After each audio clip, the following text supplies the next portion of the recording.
Mesdames et messieurs, bonjour et bienvenue à cette capsule scientifique, la com en 7.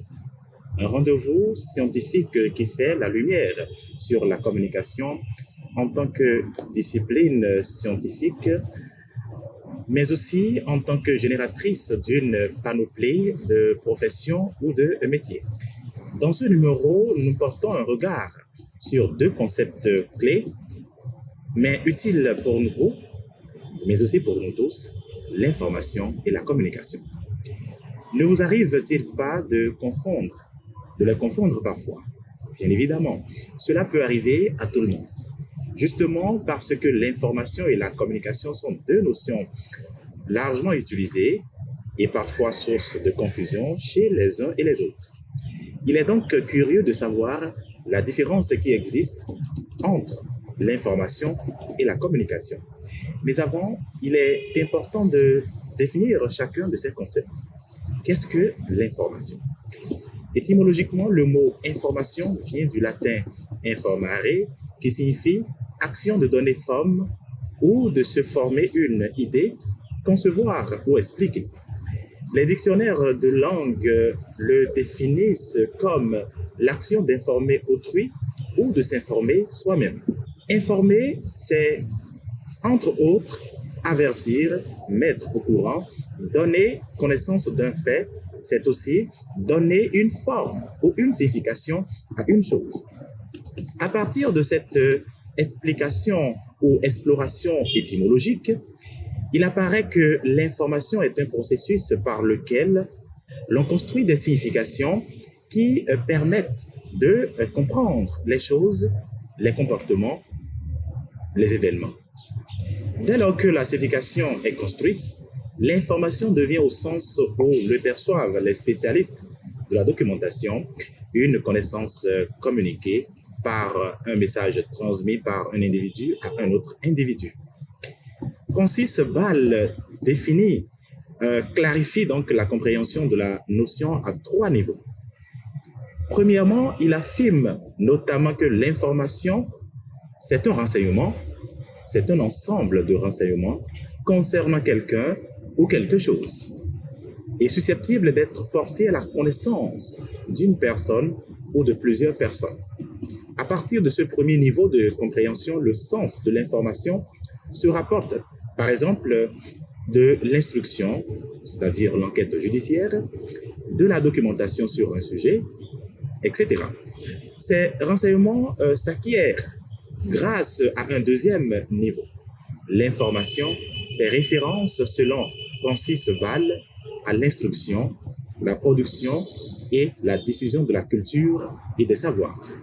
Au troisième niveau, enfin, l'information désigne à la fois les nouvelles portées sur l'actualité et ce que les anglophones appellent the news, les données concernant les activités économiques, financières et sociales, mais aussi les œuvres de divertissement, le savoir en général. On peut enfin de compte percevoir l'information d'abord comme une action de recherche, de traitement et de diffusion des données, ensuite comme un renseignement, un fait ou une donnée de connaissance, enfin comme un ensemble d'institutions, de production, de gestion et de communication, même de conservation de ces données.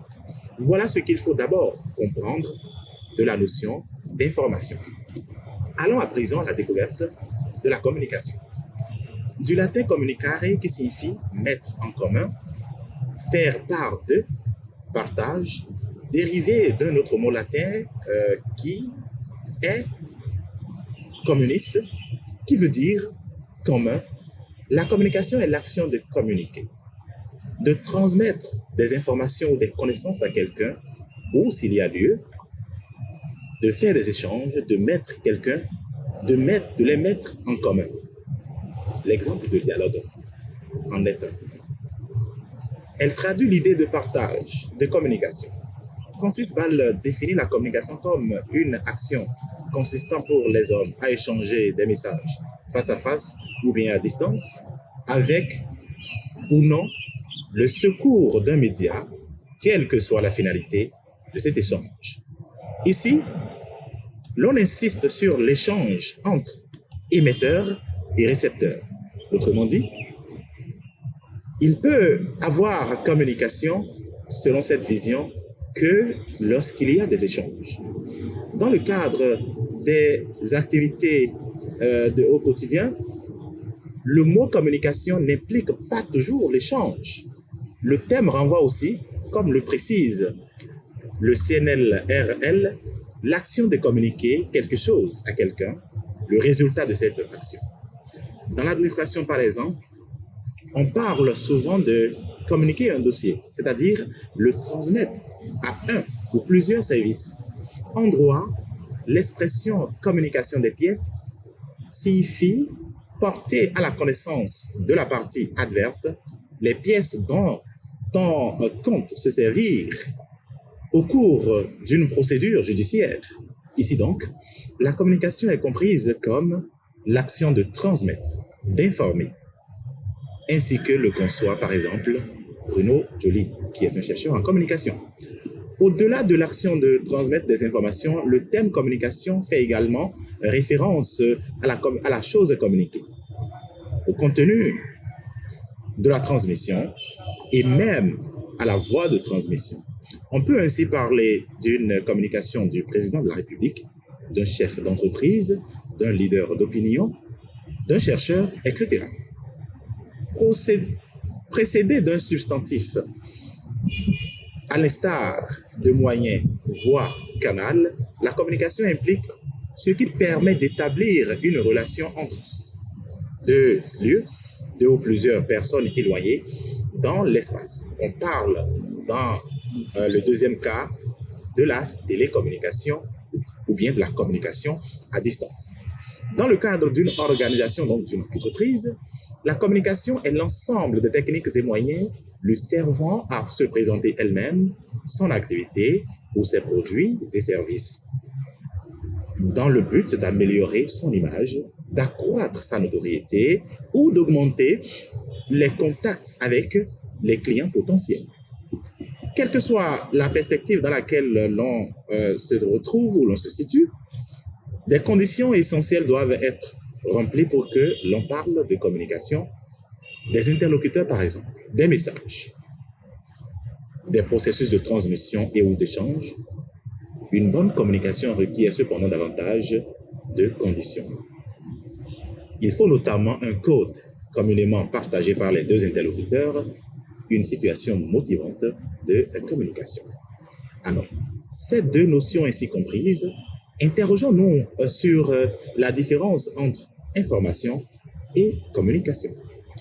Pour que la différenciation entre les deux notions soit claire, tâchons-nous de donner quelques spécificités au niveau de chaque concept au regard du développement fait un peu plus haut.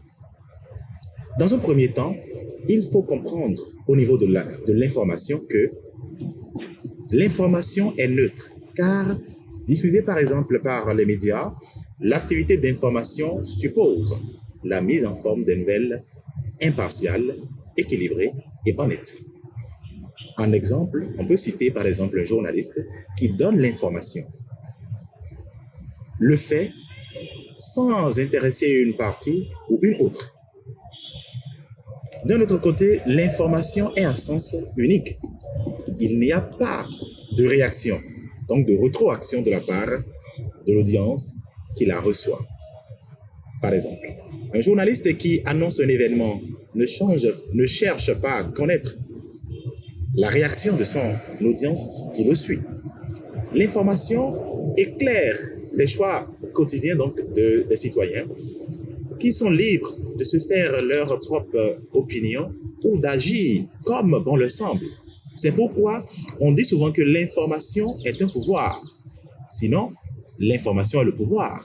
Par exemple, une information sur les données météorologiques annonçant une forte pluie à une heure fixe dans une région ou dans un quartier X permet à ses habitants ou à toutes les personnes qui songent y voyager en cette période de prendre leurs dispositions.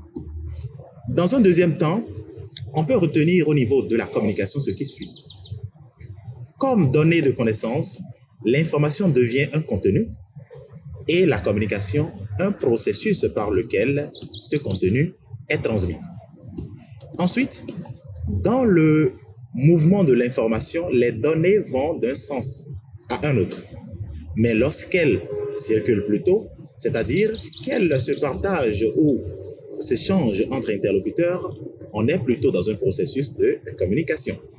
La communication suppose donc un feedback, un retour, alors que l'information n'est pas astreinte à cette nécessité. La communication faite par les entreprises, diverses institutions est intéressée car ce qui est transmis résulte d'un parti pris stratégique.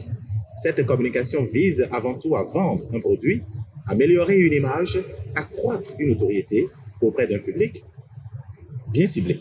Ainsi, la communication a pour but d'orienter ou de les orienter, d'orienter les jugements vers un choix précis. Mesdames et messieurs, ainsi se referme cette capsule scientifique. Merci de nous avoir suivis et prenez le rendez-vous pour le prochain numéro.